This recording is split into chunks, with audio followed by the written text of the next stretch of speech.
27 de março de 2021. Foi-me dito estas palavras: não é lícito a nenhum homem dizer a outro homem que não esteja com a sua mulher. Não é lícito a qualquer homem dizer a um casal que não estejam juntos na ação conjugal. Isso é incitar ao pecado carnal. Mas ai das que estejam grávidas e amamentando naqueles dias. Teria sido melhor para elas não terem tido relação conjugal. Ainda mais disso, o homem é senhor, e para isso foi criado. Tempos tempestuosos estão à sua frente, e ainda mais tempestuosos em pouco tempo. E quem está nesta condição deve ter a atitude de Abraão de abnegação, não de sacrificar seus filhos por mim, mas em tudo o que vier diante de você, ter plena confiança de que estou atento a você, e tudo o que perecer por mim viverá para sempre. Será necessária uma fé inabalável, verdadeiramente inabalável, para que ninguém caia pelos seus sentimentos, pois será a arma mais usada pelo inimigo de Deus e do homem nesses últimos dias. Depois dessas palavras, eu vi em sonhos que havia uma escassez de tudo, mas era uma escassez muito aguda. Eu vi um irmão que se preocupava muito com o bem-estar dos outros irmãos. Eu o vi fazer coisas para que eles ficassem em melhores condições. Eu lhes vi usar o que estava em mãos para inventar camas e outras coisas que eram muito vitais e necessárias para os que ali estavam. Eles puderam sair de onde havia um tumulto, mas levaram apenas as roupas que estavam. Um único carro estava parado na frente deles, onde alguns entravam nele na chuva ou para descansar, pois não havia mais no local. Logo, as crianças e alguns adultos mais velhos começaram a reclamar de fome. Rapidamente, o homem que cuidava deles foi procurar dentro de um quarto alguns ingredientes que ele previamente tinha ali e os pegou. Eu vi acender uma fogueira e colocar um caldeirão de ferro dentro dela e despejou água. E ela começou a ferver. E este preparou algumas bolas do tamanho de bolas de golfe e colocou folhas.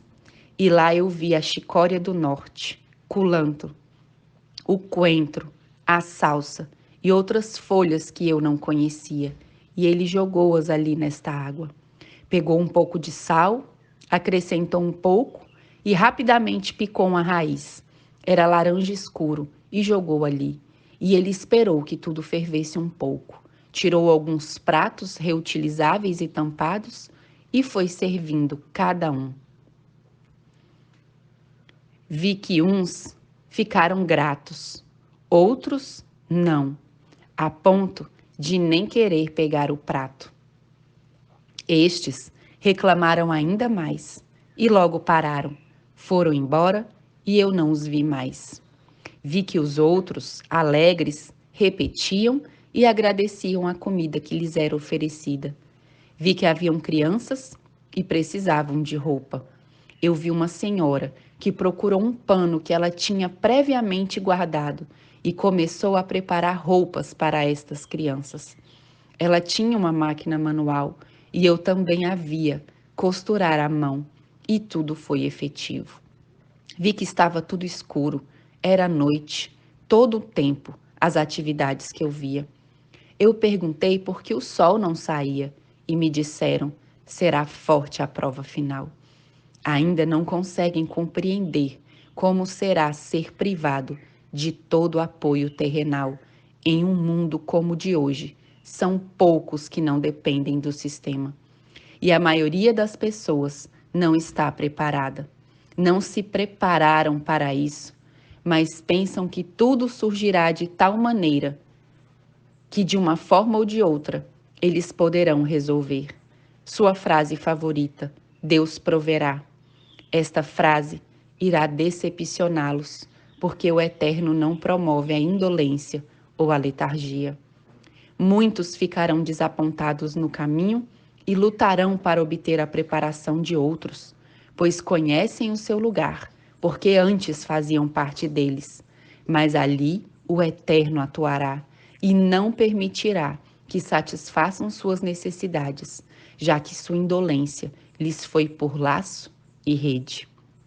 O tempo de angústia prévio, foi-me deixado saber, será de responsabilidade humana.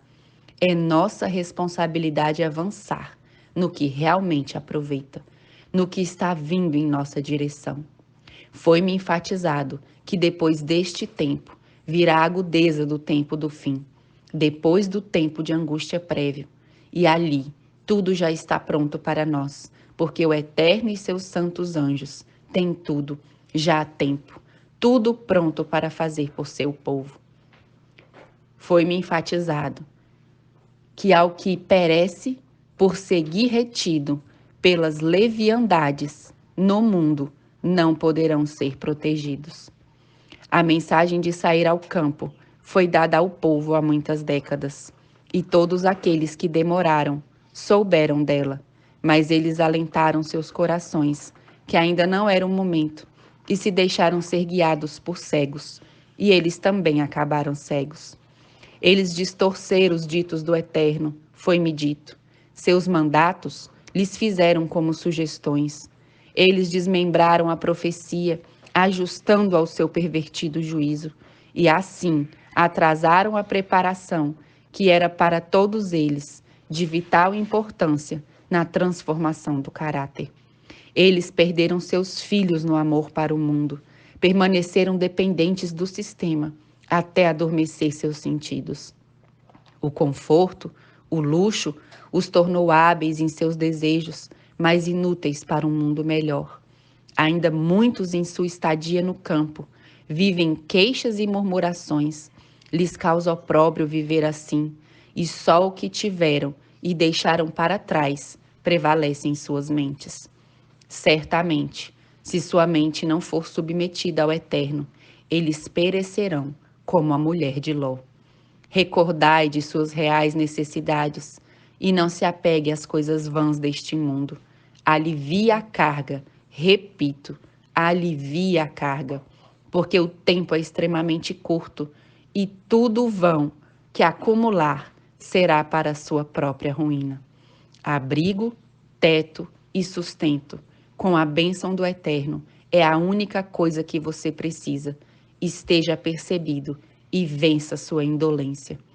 Naquele momento passaram-se diante de mim cenas em que vi como as ondas do mar batiam com tudo em seu caminho, e a terra ébria, como um bêbado que não consegue se segurar em seu assento, tudo esvoaçava e se destruía por toda parte. Eu vi um grande concerto entre um e outro e não pararam. Eu vi que um rio de lava foi acionado e grandes explosões que criaram fogo em muitos hectares de terra. O que os homens desejaram, cuidaram e trabalharam tanto, tornou-se pó em segundos diante de seus olhos. Choravam como criancinhas e nada podiam fazer. Estes impotentes e aos prantos eram vistos com grande ódio e ressentimento pelo doador da vida. Embora chorassem e reclamassem de tudo o que haviam perdido, seu ódio era grande demais para admitir que por sua própria indolência tudo isso havia acontecido e toda a culpa foi colocada em Deus. Eles reclamaram porque disseram que o Senhor havia permitido que isso acontecesse com eles. Eu vi e ouvi que eles não organizavam as coisas como eram em suas mentes, porque quando expressavam suas palavras, eram uma vergonha para a causa de Deus. Eles não se culparam pelo atraso, mas culparam a Deus por ter perdido seus bens e estarem em ruína. Eu vi que o mundo como vemos hoje, sob essa suposta pandemia, não é nada comparado ao que está por vir. Foi-me dito que a economia deve ser colocada estritamente naquilo de que se aproveita, porque o forte controle que virá fará com que muitos percam ao confiar no sistema, até mesmo o pouco que tem. Simultaneamente, uma coisa estará após a outra, ainda com maior intensidade do que se viu anteriormente, e nada será visto acontecer quando alguma coisa se juntar a ela. Haverá tal comoção que aqueles que atrasaram chorarão amargamente sua sorte diante dessas circunstâncias. Foi-me enfatizado que a procrastinação, essa distração promovida dos púlpitos pelos supostos pastores do rebanho que amavam ser vacas de engorda, que eram sustentados pelo rebanho, cairão um em cima do outro. Assim, o rebanho se dispersou ao ver isso, e o horror se apoderou deles. Gritaram por ajuda, e ela não os alcançou. Ali, todos os dispersos foram devorados por lobos vorazes que lambiam seu sangue. Terrível é essa cena, amados. Aí eu não vi mais. Oh, quanto custa para um ser humano acreditar em outro ser humano e não em Deus? Todo aquele que assim o fizer não terá salvação. É meu rogo e oração que sigamos sozinhos nas pegadas do Eterno e sejamos abençoados e protegidos por Ele. Que o Eterno nos abençoe.